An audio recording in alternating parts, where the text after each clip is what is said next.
morning, everyone. It's Robert from On My Turntable. Hope you have a great morning this morning. It is Saturday morning. As always, a coffee kind of morning. Even though coffee's not tasting all that great. Coffee's not tasting all that great. Yeah. Anyway. Yesterday I showed my Doors albums from CD to vinyl. I still got another one coming today, Soft Parade. Hopefully, it'll arrive today. Today I thought I'd do something fun. Hopefully it's fun. Of course, the Doors released great albums back to back, studio albums with Jim Morrison from 67 to 71. But I'm wondering what else was out there at the time. Way too young for me. I was just a little gaffer back when the Doors were released, as well as a lot of the albums I'm going to show you. It was only until later that I discovered most of these bands, especially the Doors. Why they became so popular was it that Ed Sullivan presence that the Beatles had, that everyone else had. But there's some great albums that were released at the same time the Doors were releasing their albums. So I just thought I'd have a quick look and see what else was out there at the time, what people had to choose from, and what made each band unique and popular, especially the Doors, releasing only 6 studio albums with Jim Morrison. But their popularity just soared, whether it's their uniqueness of their music, was it him himself, Jim Morrison, was it the music that they produced? Because, as I'll show you, there's some great albums that were released in those same years that these albums were released. So what brought the popularity of the Doors to their rise of fame that they did in a short period of time? So when this album came out, the debut album 67 came out in January, so early 67. So I chose albums from 66 to see what was actually released. Now I'm not going to show all of them, obviously, for time and for pulling, and I don't have every album that was released in every year. But at the time that their Doors debut album came out, Fresh Cream's debut album came out as well. Cream's album, Fresh Cream, December 1966. So this was on the shelf when the Doors debut album arrived. An amazing debut from the supergroup Cream. Also, Pet Sounds, Beach Boys' opus of an album on May 1966. This was already on the shelves at the time, competing with bands like the Doors, that type of thing. So that's kind of cool. 1966. The Yardbirds, Roger the Engineer. Now, obviously, this isn't the original. This is a very much remastered. I'm not sure what anniversary this one is, but 180 gram vinyl. But this one was on the shelf as well when the Doors debut released. This one came out 1966. How about this? No, I didn't pull out my box sets or my vinyl or anything. Again, I don't feel like pulling every album I have out. But Revolver, I mean, this was a classic at the time of the Doors release, 1966. This was, one of the best albums out there at the time. So how did the Doors become as popular as they did?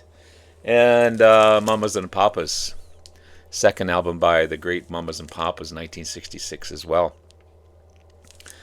These guys shot to fame as well, Mamas and Papas. So yeah, it was kind of interesting. 1966, leading into 1967 with the Doors' debut. And then you had Strange Days, 1967, their second album. Sorry for the glare. But what else was out there at the time? So this one came out September 25th, 1967. So you got Are You Experienced? Jimi Hendrix, the debut album by Jimi and the Experience. No slouch of an album, coming out in May of 67. So this one was already out there, already discovering the super talents of Jimi. Pretty cool stuff. The second album by the Moody Blues, Days of Future Past, Nights in White Satin. This one came out after the Doors release. This one came out November 17th, 67. But still, at the same time as the Doors releasing their second album. I love this album, by the way. Pink Floyd, Piper at the Gates of Dawn. The debut album by Pink Floyd, August 67. So this one came out in August. Strange Days came out in September. This one was already on the shelves. Who was choosing Pink Floyd? Who was choosing the Doors? Or were they choosing both? I really don't know. I was only like 7 years old at the time. The Beatles again, Magical Mystery Tour. The classic soundtrack, 1967, November 1967. So this one came out at the same time Strange Days did.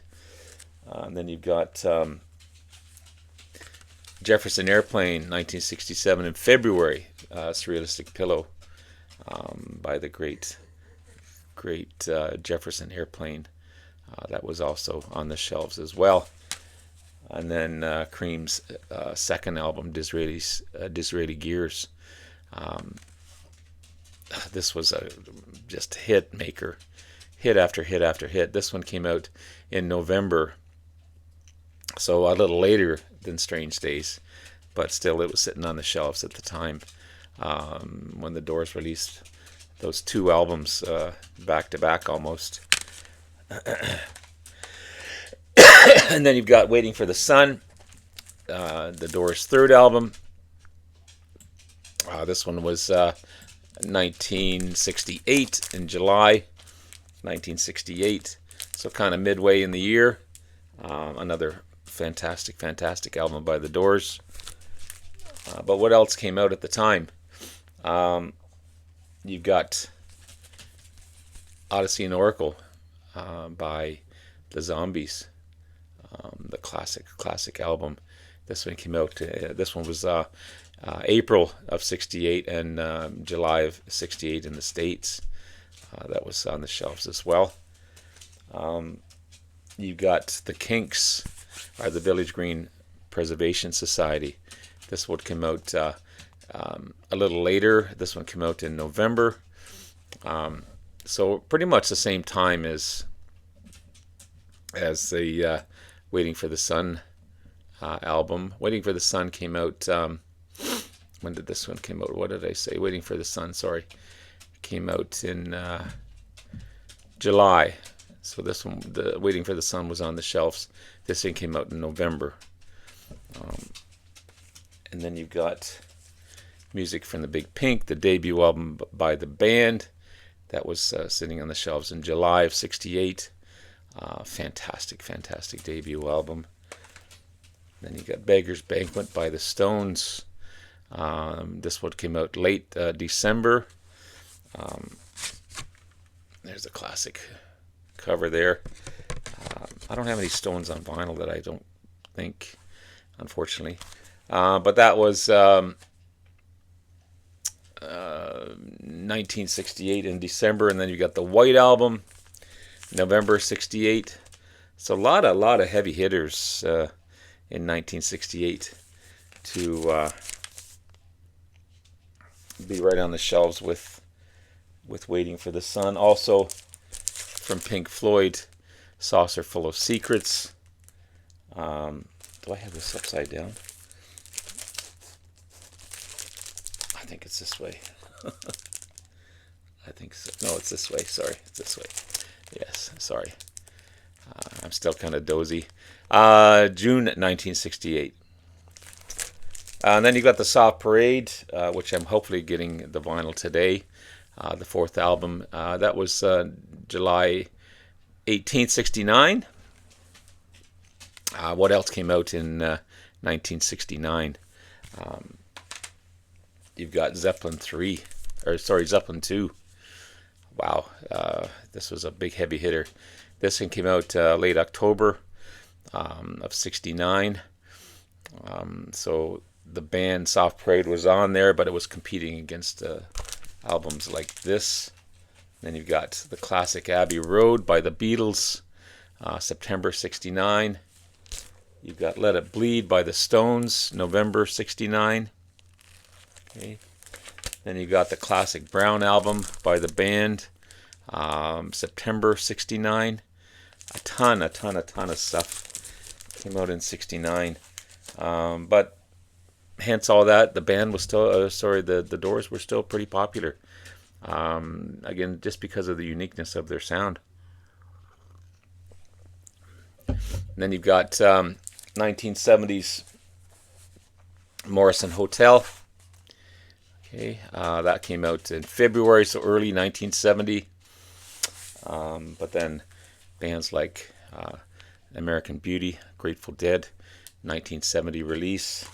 You've got Let It Be, May 1970, the final album by the Beatles. Classic album. Then you've got Abraxas, the second album by Santana, September 1970. Ton of great albums. Paranoid, 1970 in September. I mean, 1970 was a fantastic year. My favorite in rock, 1970. Zep 3. I mean, wow. Just look at the albums that came out in 1970. Yet Morrison Hotel still was a classic. It just still did so well. As well as 1971's LA Woman. Okay, this one came out in April. So still fairly early in the year. But then T-Rex came out in September with Electric Warrior. Then you got Master Reality, the third album by Sabbath, 1971 in August. You got Zep 4, November 1971. Classic. The Yes album, February. This one came out almost the same time as LA Woman. LA Woman came out in April. This came out in February. And then you got Traffic, Low Spark of High Heeled Boys, 1971. Just so many great albums too that the Doors had to compete with. But they still maintain their popularity. So I think it was just the uniqueness of the band, the sound of the band, and every album that they put out is fantastic, as well as every album that I've shown you here. I could have shown you a dozen more, but for time and for a feeling, I'm not feeling the greatest still. I just wanted to compare and show you what else was out there at the time that the Doors released these fantastic bunch of albums. I didn't show the later albums without Jim Morrison. I didn't even go there because I'm not familiar with them whatsoever. But these 6 albums by the Doors are classics, as well as every other album that I showed you, classics as well. So many great albums in that time period that came out. And there was more to come, obviously. The 70s were just starting, really. So there's so many more albums and bands to explore and discover. And I was just getting into music at that time as well.